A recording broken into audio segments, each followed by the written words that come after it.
بسم الله الرحمن الرحیم. د فیسبوک معزز دوستانو سلامونه او احترامات مې ومنئ. الله دې وکړي چې ټول روغ جوړ او د صحت کلمه پر تن وي.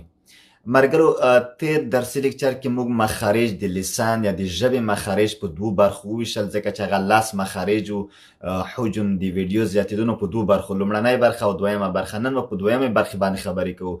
په تېر درسي لیکچر کې موږ لسان کې 15 مخارج تشریح کړه، چې هغې کې البته څو موارد داخل و. ما درته وویل چې یو اقصى اللسان، دا ژبه ما په څو برخو درته وویشله، چې ژبه یا په عربي کې لسان چې ورته وایي، نو لسان یو اقصى لسان دی، یعنی د لسان یا د ژبې اخرنۍ حصه، وروستنۍ حصه. نو دا اقصى لسان ما درته وویل چې اقصى لسان د قاف حرف ادا کیږي. بیا که چېرته لږ وسط طرف ته د اقصى نه لږ ډېر کم وسط طرف ته رانږدې شي، نو بیا د کاف حرف ادا کیږي. او که چېرته وسط اللسان یا د ژبې منځنۍ دغه حصه دغته وسط اللسان وایي. په وسط اللسان کې ما درته وویل چې جیم او شین او یا دغو باندې موږ خبرې وکړې. دې ترڅنګ ملګرو موږ حافتان یا حافتین یا حافه د ژبې دغې حصې ته حافه وایي، د څنګونو ته یې دواړو طرف ته حافتین، یعنی دواړه څنګونه د ژبې. دغته په عربي کې حافتان یا حافتین یا دواړه څنګونه د ژبې ته ویل کیږي. چې دې حافتینو کې یو د اقصى حافتین عین دغسې حصه چې تر وسطه پورې، دې کې موږ وویل چې که چېرته حافتین یعنی دواړه څنګونه د ژبې، یو خی څنګ دی یو چپ څنګ دی، یعنی حافة الیمنه و حافة الیسرا. ما درته وویل چې د دواړو طرفونه تاسې کولی شئ چې د ضاد حرف ادا کوئ، چې کله ادراسو سره ادراس علیا سره ولګېږي، د بره ادراسو غاښونو سره. ما درته وویل چې ادراس غاښونه دواحیک، طواحین، نواجز دا ټوله په ادراسو کې کېږي. دواحیک د ادراسو پیل دی، یعنی شروع دی. کله چې دغه مثلا ما درته وویل چې زه خپله حافة الیمنه د ژبې، یعنی خی څنګ د ژبې د ادراسو علیا سره لګوم، نو ضاد تلفظ کېږي، ضا. نو دغسې هغې باندې موږ مفصلې خبرې وکړې. دې ترڅنګ کله چې دغه حافتین د ژبې خو ادنه برخه، ادنه حافتین لسان، لکه دغه چې کله بره ولګېږي د غاښونو شا، دلته موږ وویل چې لام حافتینو سره دغسې په دې سره موږ لام تلفظ کولو. نو دغه 15 مخارج په البته اقصى اللسان، وسط اللسان او حافتین. ما درته وویل چې حافة اللسان، په حافة اللسان کې حافة الیمنه یا حافة الیسرا سره چې ادراس علیا سره ولګېږي، ضاد حرف ادا کېږي. او حافتین د لسان چې مخته د ثنیای علیا سره شاته دغه لیسه دغه برخه کې ولګېږي، نو ما درته وویل چې لام حرف ادا کېږي. دې باندې موږ خبرې وکړې. نن به په طرف اللسان باندې خبرې کوو. مرګلو طرف اللسان یا طرف اللسان دغه حصې ته ویل کېږي د ژبې. یو ما درته ویل چې یو د مکمله لسان دی، یو اقصى لسان دی، یو د ژبې دغه منځنۍ حصه وسط اللسان دی. بیا مې درته ویل چې دغه څنګونه دواړه څنګونه، یو حافه یعنی څنګ د لسان، حافتین دواړه څنګونه، حافة الیمنه خی طرف د څنګ د ژبې، او حافة الیسرا چپ څنګ د ژبې. په دې باندې او بل رأس اللسان، رأس ما درته وویل چې سر ته ویل کېږي، د ژبې سر. او دې ترڅنګ دغه سر نه لږ رامخکې دغه حصه دغته طرف اللسان ویل کېږي. دغه نقطې ته طرف اللسان ویل کېږي. نن به موږ په طرف اللسان باندې خبرې کوو. نو اقصى لسان، وسط اللسان، حافة اللسان، دغه درې حصې موږ په تېر درسي لیکچر کې د لسان په برخه کې په دې باندې مفصلې خبرې کړې وي. نن به انشاءالله په طرف اللسان باندې خبرې کوو چې دغه بقي مخرجونه یا د بقي حروف ټول چې ادا کېږي د طرف اللسان نه ادا کېږي. البته د غاښونه پکې رول لري، نو هغې باندې به انشاءالله العزیز مفصلې خبرې کوو. یو د مرګلو د هغې نه دی په خاطر چې مخامخ کمره دی او ما ووینئ. یو د هغې نه نون دی. نون چې دی معمولا دغه طرف اللسان د ثنیای علیا شاته چې عربي کې اللیثه دا حصه خو د غاښونو نه ډېره لاندې، د غاښونه چې پکې لګېدلې دې نه لږ شاته دغه ځای کې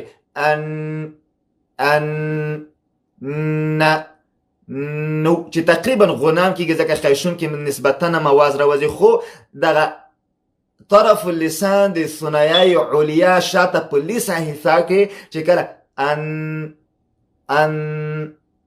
نه دغسې یغه نه که لږ دغه هغه شاته کې مثلا دغه لیسه نه لږ د ژبه شاته کې دویم حرف بیا د را یا مثلا چې موږ تاسو ری ورته وایو دا د کېږي مثلا ار را رو ری دا چې په را کې تفخیم کېږي که ترقیق دا چې کله رای مفتوحه او رای مضمومه وي په هغې کې تفخیم کېږي کله چې رای مکسوره وي په هغې کې ترقیق کېږي د تفخیم او ترقیق مسایل به انشاءالله په صفات د حروفو کې موږ وایو چې وروسته د مخارجو نه به انشاءالله موږ صفات د حروف شروع کوو چې بیا ما مفصل وویلې چې کله چې رای مفتوحه او رای مضمومه وي په هغې کې تفخیم کېږي کله چې رای مکسوره وي ترقیق خو دې باندې به انشاءالله العزیز موږ خبرې کوو ستونزه نشته نو ملګرو دې نه اوس که دغه طرف اللسان د ثنایه سفله سره الثنایه السفله د لاندې غاښونه دا الثنایه علیا دغه دا ورغه غاښونه دغې په مقابل کې د لاندې چې دغه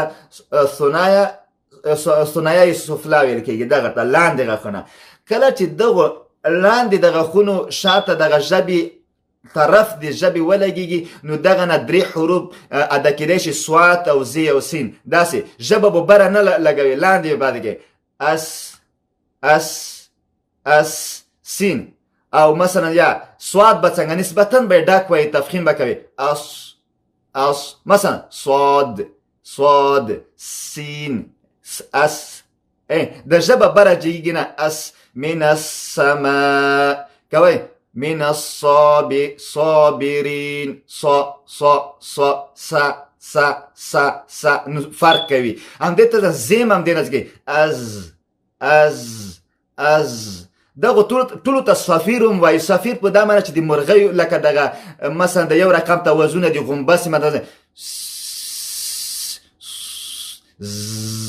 نو دا ټوله داسې اوازون دغه ځکه صافیر هم وایي البته موږ به په صفاتو کې په دې باندې مفصلې خبرې کوو ملګرو که لږ مخکې لاړ شو اوس مثلا دغه زوا او یا طوا او تا او دال ته لاړ شو دام طرف لسان چې ټوله په طرف د لسان کې دغه حصه د ثنایه علیا بیخ ته د کوم دغه ثنایه علیا بیخ چې د کوم ځای کې دوی وصل شوي دي دغه ځای سره تاسو دغه طرف د لسان لګوئ مثلا الطو دغه طوا مثلا طو چې دې کې تفخیم کېږي ډک ویل کېږي تا چې دې تشه ویل کېږي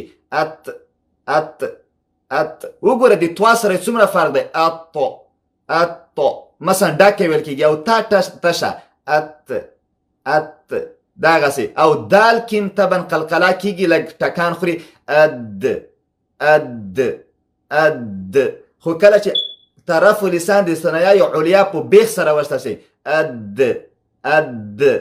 ات نو دا ډک تا دا نو دا فرق کوي طبعا ښه او بل مرګلو دینه که لږ مخکې لاړ شو بل مخرج ته داخل شو هغه هم ټول طرف د لسان دی طرف د لسان دغه حصه د ثنایه علیا د طرف سره طرف د لسان د ثنایه علیا د طرف سره کله چې ولګېږي نو دینه د لکه د زوی او چې موږ ته زوی ورته وایو د زال او د زوی او د زال او د س حروف ادا کېدی شي مثلا که موږ خو دومره فرق دی از که زال زه ووایم از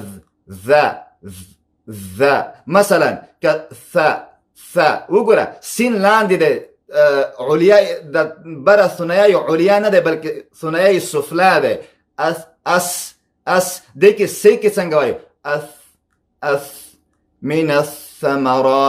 من الثمرات نه وایو من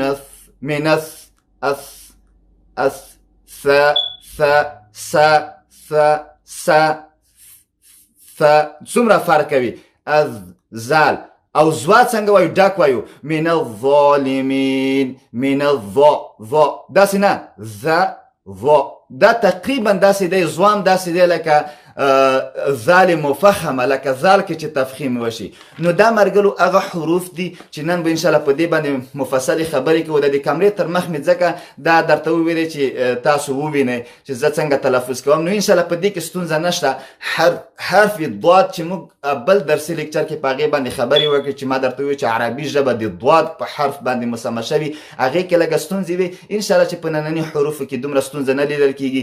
ځینو ځکه کوم حروف چې یو بل سره ډیر نږدې وي او مشابهت لري هغه زه درته وایم ان شاء الله په دې باندې مفصل خبرې کوو. زه کمره اړوم تختې ته او دغه موارد باندې خبرې کوو. ستاسو مرګلو ټولو سلامونو ته وعلیکم السلام ورحمت الله وبرکاتو.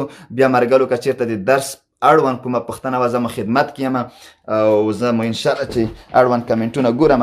نو نن به مرګلو زموږ د ننني درس په اختتام سره موږ د مخارجو برخه ختمیږي. بیا به صفات د حروفو ته انشاءالله العزیز داخلیږو. بیا به په صفات د حروفو باندې خبرې کوو او د صفاتو د حروفو د صفاتو په اختتام سره به موږ موضوع عملی البته نظری ختمیږي. عملی به بیا انشاءالله العزیز شروع کوو که خیر وي. مخرج اللسان یا مخارج اللسان. تر اوسه پورې مرګلو په مخارج اللسان کې یو. اخري مخرجونه دي چې ما درته وویل چې د لسان نه 10 مخرجونه کېږي. 10 مخرجونه د لسان د برخې نه ادا کېدی شي. اول مرګلو ما درته وویل چې نون دی. نون دی اول که زه داسې نون ما درته وویل چې دې برخې نه یو چې کېږي هغه نون دی. نون ما درته وویل چې ثنایه علیا دغه طرف اللسان دا ټول مرګلو که زه دقیق ووایم دلته به زه درته ورکړم ټول طرف د لسان نه ادا کېږي. ټول طرف اللسان طرف اللسان صحیح. اوس دې کې ځکه ما درته وویل چې اقصى اللسان قاف او کاف په هغې کې موږ خبرې کړې. وسط اللسان چې ما درته وویل چې جیم او شین او یا وسط اللسان باندې موږ خبرې کړې دي. حافة اللسان چې حافة الیمنى یا یسرا نه کله چې ادراس علیا سره ولګېږي د ضاد حرف ادا کېږي او دې ته څنګه حفتین ادنى حفتین اللسان. ادنى حفتین د لسان د ثنایه علیا سره ولګېږي لام حرف او نن فقط ټول حروف چې دي د طرف اللسان په دې کې شامل دي. طرف اللسان ما درته ویلې چې د رأس نه لږ شاته دغه حصې ته طرف اللسان ویل کېږي. نو یو د دې نه نون دی. مرګلو کله چې طرف اللسان د ثنایه علیا شاته دغه لیسه برخه کې ډېر نږدې نه لږ شاته دلته ان نو دغلته د نون حرف ادا کېږي. مخرج هم ده ان نو دغسې څه نه څه د غنې نه غنام کېږي یعنې خیشوم برخې نه ځکه چې دې باندې موږ په هغې کې هم خبرې کړي دي. نو که زه داسې ووایم چې مثلا حمزه مفتوحه په مقبل کمه او دا سکین کمه نو ان صحیح. یا مثلا دغته مفتوح مکسورم کمه نه نی نو دغسې نو ان دا بیا وایم چې کله طرف اللسان د ثنایه علیا نه شاته په لیسه حصه کې ولګېږي نو دلته د نون حرف ادا کېږي. اوس بل حرف مرګلو دې پسې چې دی هغې ته را صحیح. را مرګلو د نون نم لږ شاته شه لږ نون نم شاته شه د بره سخته حصه کې ار نو مثلا که زه داسې کمه حمزه مفتوحه په دې باندې مقبل کمه دا ساکن کم ار خو دې کې معمولا کله چې را باندې فتحه یا ضمه وي دلته تفخیم کېږي یعنې ډکه ویل کېږي. کله چې کسره وي یعنې زیر ولري ترقیق تشه ویل کېږي چې دې باندې موږ خبرې کوو. که چېرته مثلا داسې هم شي را ډک به وي را مثلا که رو ری دغسې. خو مرګلو یو شی یو خواهش کومه چې تاسو به کله چې رای مشدده وي یعنې شد ولري په دې کې به ډېره مبالغه نه کوئ. په دې کې به ډېر افراط نه کوئ. مثلا دا صحیح دی چې صفت د تکریر لري تکراریږي د را خو دومره به نه تاسې تکراروئ چې څو راګانې جوړې شي. مثلا که تاسې وایي الرحمن الرحیم مثلا بسم الله الرحمن الرحیم تاسې وایي الرحمن الرحیم دومره به د را تاسې تکراروئ. الرحمن الرحیم دومره سخت ټکان به نه ورکوئ. دومره باید تکرار نشي دی کې لکه الرحمن الرحیم الرحمن الرحیم نو دومره دغسې به ډېر دې کې هغه نه کوئ کله چې رای مشدده وي. بسم الله الرحمن الرحیم داسې نه بسم الله الرحمن الرحیم. نو دومره به دغسې اواز به تاسې نه کوئ. د را صحیح دی چې تقریر دې کې کېږي خو دومره هم تکرار نه چې زیاته مبالغه او افراط پکې وشي. نو تاسې به داسې نه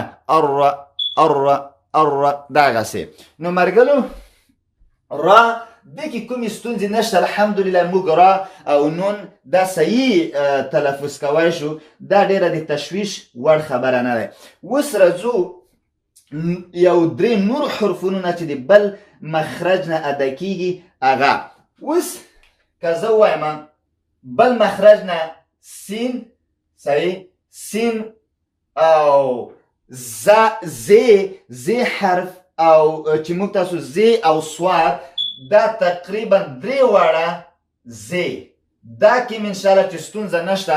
دا د مرګلو ثنیه سفله د دوه لاندې غاښونه چې دي دې شاته به د طرف اللسان د الثنیه سفله یعنې د دوه لاندې غاښونو شاته دغلته هغه کې ولګوي. نو سین اس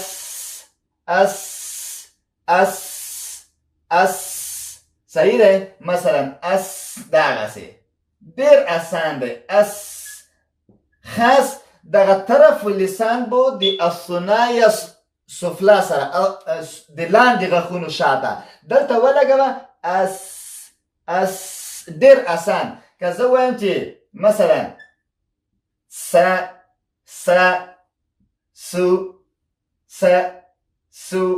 سی نو ډېر عادي ویل کېږي. سواد څه فرق دی؟ سواد هم همداسې دی. سواد لږ ډک ویل کېږي لږه خوله راټولېږي. اس وګوره لږ داسې مثلا صحیح شو. او دې تر څنګ که زه دا کړم مثلا که زه سواد ته زور کړم سو دا وګوره سا دا یې فرق ده. دې کې لږه خوله راټولېږي تفخیم کېږي ډک ویل کېږي. او مثلا پوس سو سی ښه دغسې. مثلا که زه داسې وایم مع الصابرین ان الله مع الصابرین وګوره سو داسې ډک ویل کېږي. که ته دا ډک ونه وایې داسې مع الصابرین بیا سین راځي. نو مع الصابرین نو دغسې لږ ډک صحیح شو. راځمه زی ته اسان دی صحیح شو.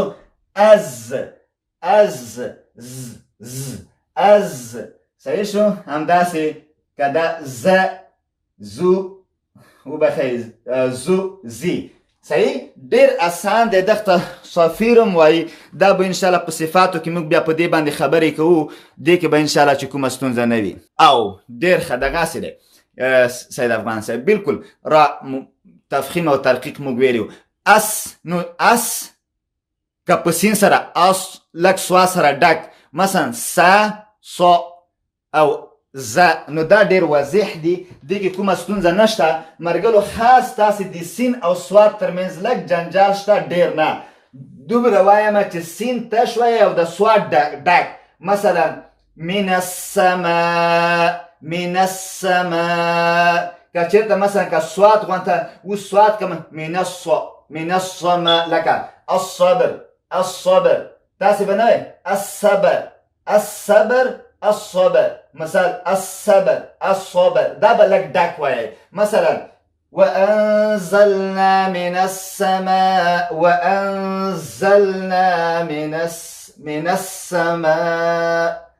السماء كذا داخل والعصر لکه دغسې دا به لږ ډک وایي خلاص. همدومره فرق دی.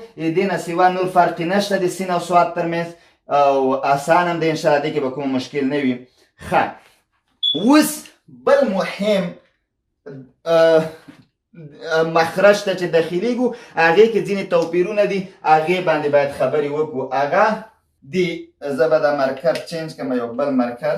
ښه هغه مرګرو د کوم حروف دي د دغه طا چې موږ تاسو توی ورته وایو د تا یا چې موږ تاسو تی ورته وایو او دال دغه درې حروف چې دي دا د یو بل مخرج نه خو البته دام طرف اللسان تاسې د الثنايا لکه الثنايا العليا یعنی د بره دوه غاښونو د دغو شاته د کوم ځای کې چې د غاښونه بیخ کې ننوتلي وریو کې په دغې وریو کې به تاسو طرف اللسان د ثنایای علیا د کوم بیخ کې چې د کوم ځای کې ننوتلي د وریو کې دغه ځای کې به تاسو وچسپوئ نو تاسې به د طا او د تا او د دال حرف ادا کوئ خو دغو کې لږه باریکي شته ډېر متوجه اوسئ ملګرو څه باریکي دی یو باریکي دا دی چې طا تاسې به ډکه وایئ چې شی تاسې به طا ډکه وایئ مثال په دې کې ښه ډېر تفخیم نه معلومیږي مثلا زه به اول داسې کوم اطو دا قلقله صفت هم لري نو څنګه اطو دغسې او که زه چېرته مثلا د طا ته مثلا فتحه ورکړم طا دغسې مثلا که دومه ورکړم تو صحیح توی او که چیرته تی ته اوس ګوره تی چې دی تی نسبتا تشه ویل کېږي ګوره داسې همداسې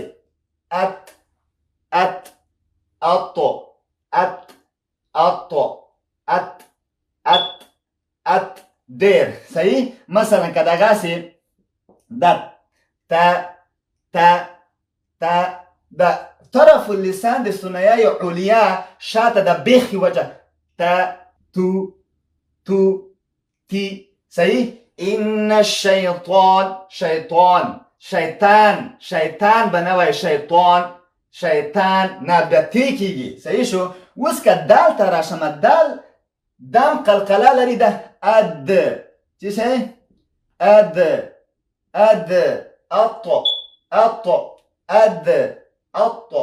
اد دا دواړه داسې یو ټکان باید وخوري نسبت تی ته ځکه دا دواړه قلقله لري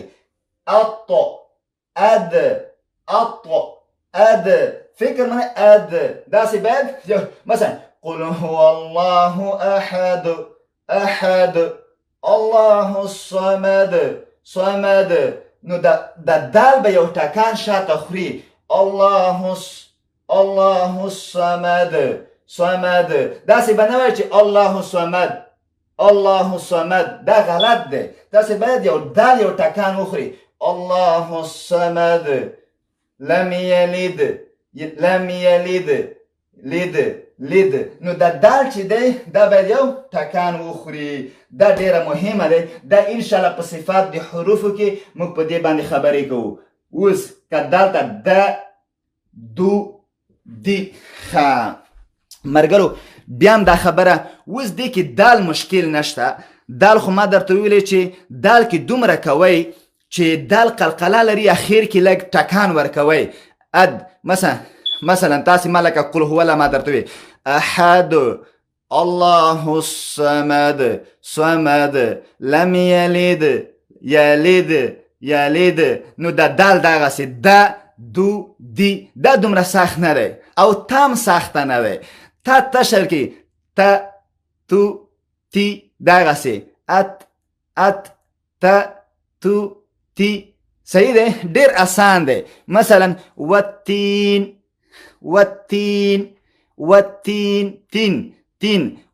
تین صحیح آسان دی خو طا تاسې به طا لږه ډکه وایي یو به اخیر کې قلقلم لږ ټکانم لکه دال غوندې ورکوئ اطو دغسې که زه وایم شیطان نو داسې به نه شیطان دا تی شوه شیطان داسې ډکه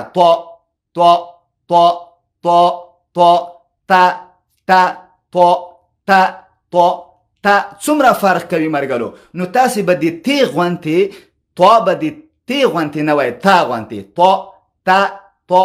تا څومره فرق کوي هم دومره فرق دی مخرج یو مخرج دی ولې تفخیم او ترقیق کې فرق دی چې طا به تاسې ډکه وایي او تا تشه او په طوا دال کې قلقله کېږي او ټکان خوري او تا کې نه کېږي.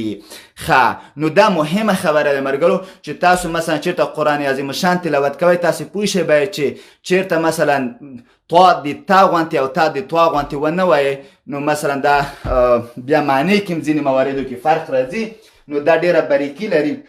خو طوا تا او دال دا درې واړه د کله چې طرف اللسان د ثنیه علیا د بیخ کې ولګېږي هغلته د طوا او تا او دال حروف کیږي په دومره توپیر سره چې طوا کې تفخیم کیږي او تا کې ترقیق او نور طوا او دال دواړه د قلقله دي او خیر کې یو ټکان باید وخوري. دومره فرق سره انشاءالله په دې کې کوم دغسې بل فرق نه تر سترګو کیږي او دا مهمه وه.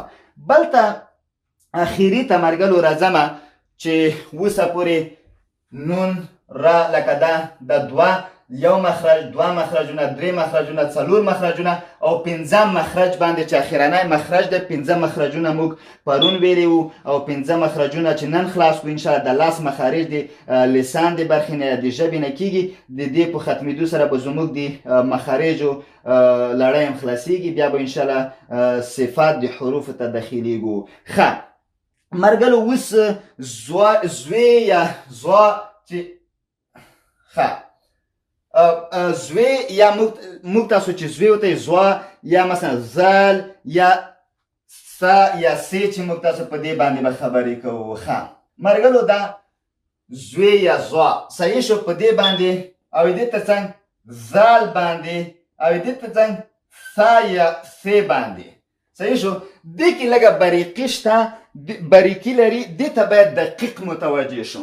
دا مرګلو دام طرف اللسان دی خو دا ګورئ طرف اللسان د ثنیه علیا د طرف سره کله چې طرف اللسان د ثنیه علیا د طرف سره ولګېږي مطلب دا که دا چېرته طرف اللسان وي مثلا دا ثنیه علیا د طرف سره به دغسې لګېږي طرف دا طرف اللسان د ثنیه علیا شاته دغه کوم ځای کې چې غاښونه لګېدلي دلته طرف اللسان د ثنیه سفله لاندې د کوم ځای کې چې غاښونه دي دا مرګرو دا چې د بیا طرف اللسان د ثنیه علیا شاته د لیسه برخه کې او دا یقین هم لږ شاته د سخته برخه کې. نو مقصد ټوله یو بل سره صحیح دی چې طرف اللسان داخل دی.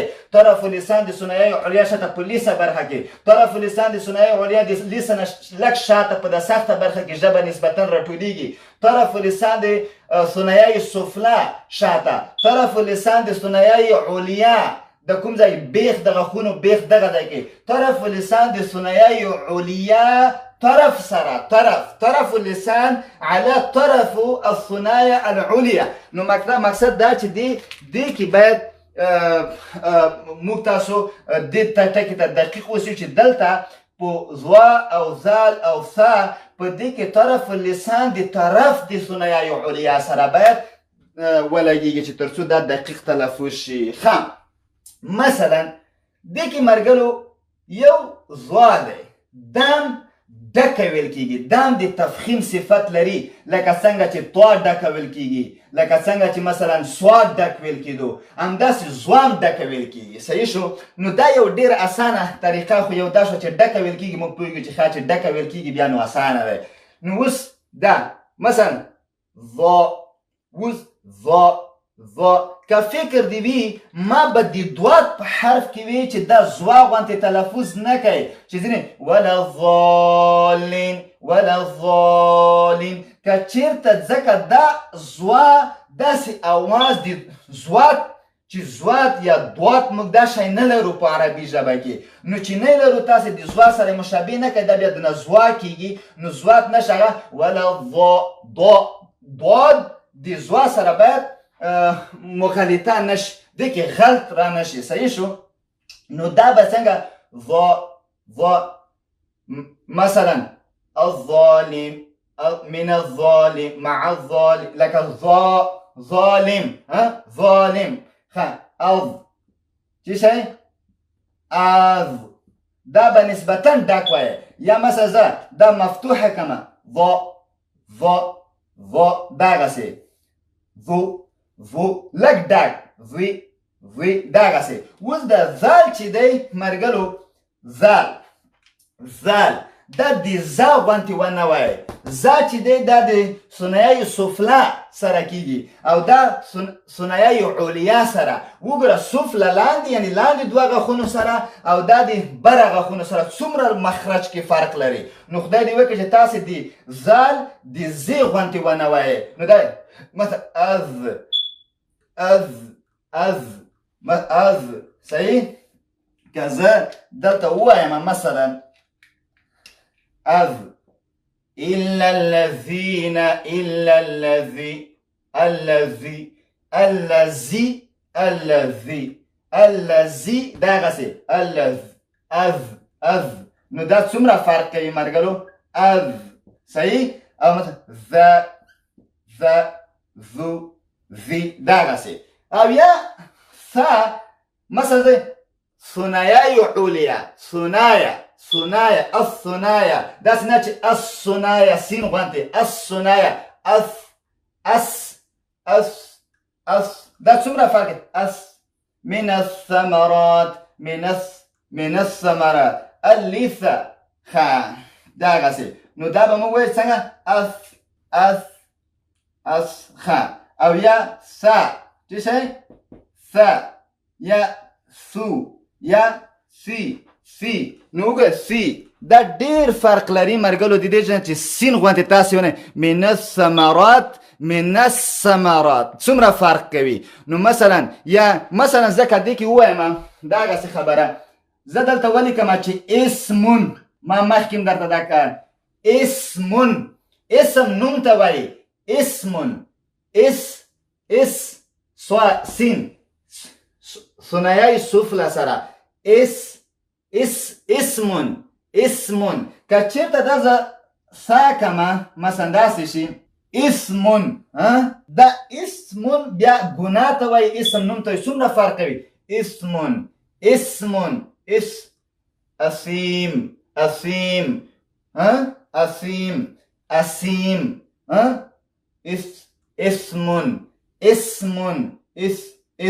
دا سا دی هغه سین دی سا.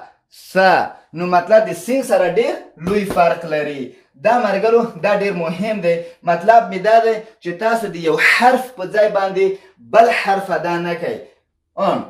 من الظالمین نو ځوا به تاسې څه وکړئ ډکه به وایئ من الظالم ښه دغسې ظا. نو دا دې کې اصلا په ځوا کې څه کېږي تفخیم کیږي یعنی ډکه ویل کیږي. مرګلو د ننني درس په اختتام سره زموږ د مخارجو برنامه خلاصیږي. موږ ټول مخارج په عمومي ډول مخارج موږ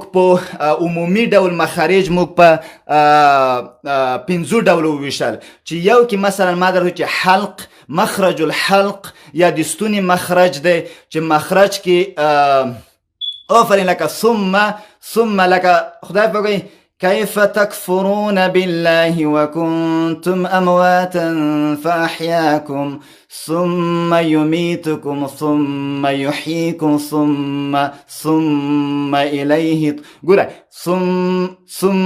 ثم يميتكم ثم يحييكم ثم إليه ثم قول سي لك الثاء نمو بداس نجي ثم يميتكم ثم يحييكم ثم نا موجي ثم يميتكم ثم يحييكم ثم فرق لري مرګلو. نو تاسې به بالکل دغسې هغه کوئ. ښه ثم ډېر ښه مرګلو. نو موږ د مخارج 5 عمومي مخرجونه د حروف ما تاسو تشریح کړه چې اول کې مخرج الحلق یا د ستوني مخرج و چې هغې کې ما په 3 حصو درته وویسلو شتونه اقصى د حلق وسط د حلق او ادنه د حلق. نو د حلق نه 3 مخرجونه شوه چې 3 هغه شوه. بیا مې مقدر 2 مخرجونه چې یو خیشوم و دم دشه 4 او بل جوف دم دشه 5 صحیح شو 5 مخرجونه. او بل که فکر می مرګلو تاسو ته دی د مخرج الجوف، د مخرج الخیشوم او د مخرج الحلق ترڅنګ موږ په یو بل مهم مخرج باندې خبرې وکړې د شفتان یا شفتین په نامه، چې هغې کې دوه مخرجونه وو. دوه مخرجونه په هغې کې و، دام د شي اووه مخرجونه موږ هغلته عمومي وڅېړل په هغه څلورو مخارجو کې. لا مخرج اللسان په دې کې لاس نوره عمومي مخارج و، خاص مخارج و په دې عمومي مخرج کې لاس اوولس. نو 19 عمومي مخارج او 15 وبخی او 15 خاص او 15 عمومي مخارج په دې کې موږ په جزئیاتو څېړلي دي، چې هم مخرج الحلق چې هغې کې درې مخرجونو باندې مو خبرې وکړه، چې اقصى د حلق، ادنه د وسط د حلق، ادنه د حلق، او بیا مخرج الخیشوم، مخرج الجوف په دغو دوو باندې هم خبرې کړي، او مخرج الشفتان چې په هغې کې په دوو مخرجونو باندې شفتان باندې مو خبرې کړي دي، او دې ته مخرج اللسان چې په دې کې په 10 مخارجو باندې مو خبرې کړي دي، چې اقصى لسان کې قاف او کاف دوه مخرجونه وو، او په وسط اللسان کې جیم او شین او یا دغه حروف ادا کېدل. دې ته څنګه حافة اللسان، حافة اليمنى او اليسرى نه چې ادراس علیا سره ولګېږي ضاد حرف ادا کېدو،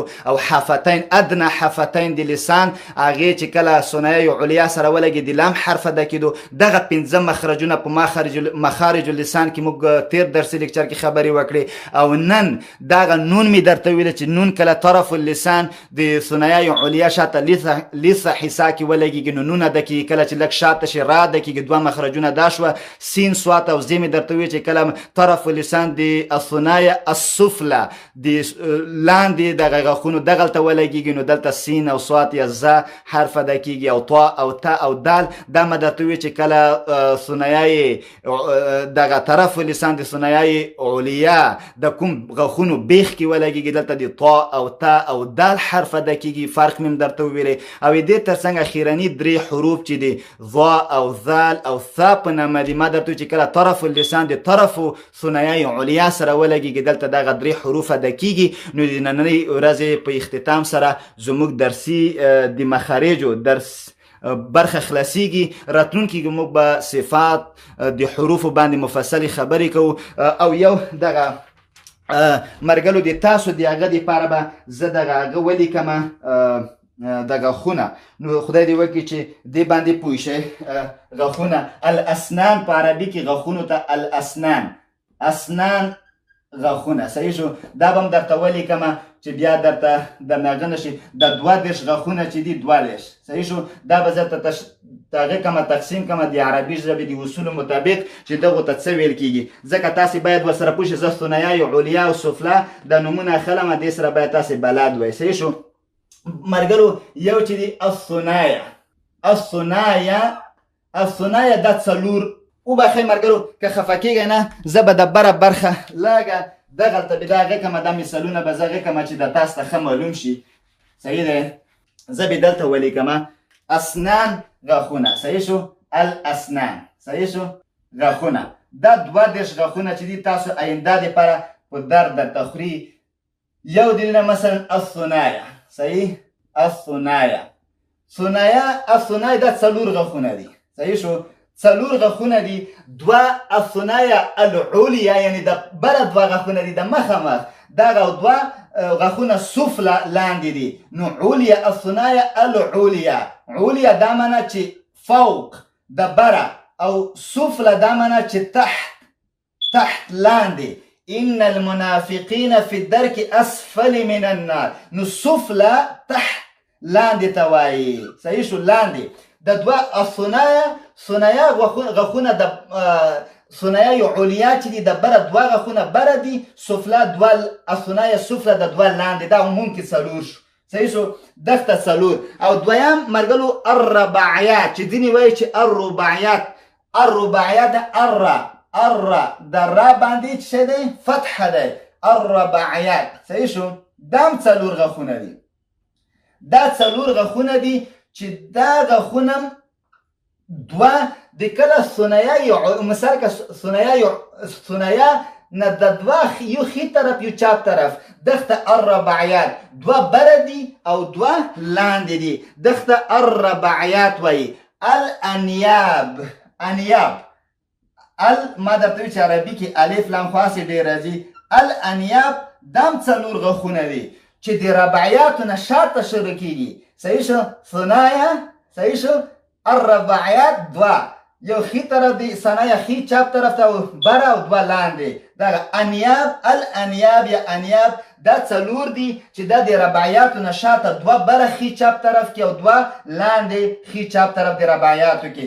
دغه څه ویل کېږي؟ انیاب یا الانیاب. او د بل الضواحک، زه به دلته مجبور یم زه به د خط دلته کش کمه. صحیح شو؟ دغه نه بیا شروع کمه. الضواحک، ضواحک مطلب دا چې کله خاندې د کوم غاښونه چې معلومیږي. صحیح شو؟ نو دا ضواحک دي. دا هم څلور دانې دي، څلور دانې دي چې دوه بره دي دوه لاندې دي د انیاب نه شاته. نو ثنایا شاته دغه ته الرباعیات بیا انیاب او بیا ضواحک. صحیح شو؟ دا ضواحک. مرګرو چې فکر می ادراس د ضواحکو په شروع سره ادراس شروع کیږي عین تر نواجیزه پورې. نو دا مهمه ده. الضواحک دغه څلور دانې دي، دوه بره دي او دوه لاندې دي. الطواحن. صحیح شو؟ الطواحن. الطواحن دا 12 دانې دي چې شپږ بره دي او شپږ لاندې دي. او بل اخیری النواجز. النواجز چې دا څلور دانې دي، دوه بره دي او دوه لاندې دي. نو دا څلور، اته، 12، 14، 28، 32 غاښونه پوره شوه. خو یو شي ته اشاره کوم ملګرو، نن به لږه ویډیو موږ داسې متاسفانه هغه دا دی چې دغه ضواحک، طواحن، نواجز دغه ټوله ادراس دي چې کله به ما د دوات حرف ویلې چې دا د ادراس علیا سره، نو دا د معنی چې دا کې ضواحن، طواحن، نواجز، ضواحک، الطواحن او نواجز دا درې واړه دا ټول شامل دي. تقریبا دغه مثلا د شل غاښونه دغه بره چې دي علیا تقریبا په دغه ادراسو کې داخل دي. نو کله چې تاسو حرف دوات تلفظ کوئ، تاسو حافة الیمنه یا حافة الیسرا یعنی د لسان خی څنګ یا چپ څنګ د ادراس علیا سره چې تاسو وصل کوئ دوات تلفظ کېږي. ضاد دا مهمه خبره وه. دا غاښونو په باره کې مې اضافي معلومات درته درکړه چې دا دې سره هم باید بلد شئ. زه به د اخري هغه کې یو کمره راواړومه چې د غاښونه ته وښیم مرګلو چې غلط نشئ. الثنایا یعنی دغو غاښونو ته ویل کېږي. دا یا د هغه مقابل کې د لاندې ده. الثنایا العلیا یعنی بره ثنایا یو دوه، دغه الثنایا العلیا ویل کېږي دغو دوه غاښونو ته. الثنایا السفله لاندې ده. دا علیا ثنایا علیا مقابل کې ثنایای سفلا دي دغه غاښونه. صحیح شو؟ بل رباعیات دا معنی چې یو دغه غاښ دی، یو دا بره د دې ترڅنګ دا الرباعیات دي او دغه لاندې دا دوه چې دي سفلا دغه الرباعیات، دوه بره دي دوه لاندې، دا څلور. بل انیاب دي د شیر غاښونه، د سخت غاښونه چې دي د راوتلي چې دي د کلک لکه دغسې دا غاښونه چې دي د دوه بره انیاب، د تیره غاښونه د دوه لاندې دغه انیاب ویل کېږي. ضواحک دې ترڅنګ بیا دوه بره بیا دوه لاندې. د سړی چې خاندي اخري غاښونه معلومیږي چې وخاندي دغه غاښونه چې تاخري ګوري دا ضواحک، طواحن دوه بره دي دوه لاندې. ضواحک او طواحن چې دي شپږ بره عین اخري غاښ نه سیوا نوره شپږ بره او شپږ لاندې دغه الطواحن. او نواجز فقط یو د ښي طرف کې بره څنګ کې یو، چپ طرف کې بره او دوه، یو ښي طرف کې لاندې او یو چپ طرف کې لاندې دغه النواجز. نو په مجموع کې دغه مثلا که چېرته الثنایا علیا، ثنایا سفلا، الرباعیات، انیاب یا ضواحن یا طواحن، ضواحک یا طواحن یا نواجز چا ویلي، نو تاسې به تیار ورسره بلد شوي وئ. تر بعدي درس پورې به په لوی او متعال خدای سپارمه. ښه وختونه، ښې چارې.